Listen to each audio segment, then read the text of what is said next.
आज करत आहोत आम्ही महाशिवरात्री निमित्त फोटोशूट आणि व्हिडिओ। तर राम मंडळी, तुम्हाला सर्वांना तर माहितच आहेत, हे आहेत मयुरी मॅडम आणि या खास आलेल्या आहेत माझ्यासाठी पुण्यावरून मेकअप करण्यासाठी। माझा जो हॉररचा लुक आहे ना, तो यांनीच केलेला। खूप सुंदर मेकअप करतात या। पुणे आणि अंबाजोगाई साईडचे जो कुणी ब्राईड असेल तर यांच्याकडनं नक्की तुम्ही मेकअप करून घ्या।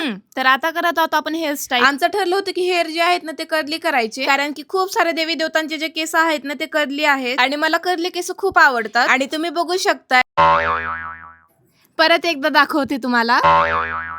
आणि हो, ही आहे दिव्या। समोरचे पूर्ण हेअर जे आहेत ते कर्ली करून झालेले आहेत आणि त्याची हेअरस्टाईल ही पाडून झालेली आहे आणि बॅक साईडला पण आम्ही कर्ली करून घेतले। नाश्ता केला आणि फोटोशूट करण्यासाठी निघालो। महादेवाच्या एका मंदिरामध्ये मला माझे फॅन मंडळी भेटले, मग त्यांच्यासोबत फोटो क्लिक केले आणि आम्ही पोहोचलो बुटीनाथ येथे व्हिडिओ शूट आणि फोटोशूट करण्यासाठी। हा मेकिंगचा व्हिडिओ टाकायला मला लेट झालाय, कारण की महाशिवरात्रीच्या दिवशीच केला होता। असो तरी पण तुम्ही खूप छान प्रतिसाद दिलात मला। आम्ही सोबत आलता आणला नव्हता, त्यामुळे आम्ही कुंकवाने चालता लावला। असो तर हा आहे मी केलेल्या ब्लाऊजचा फायनल लुक। तुम्हाला कसा वाटला हे नक्की सांगा। बाय।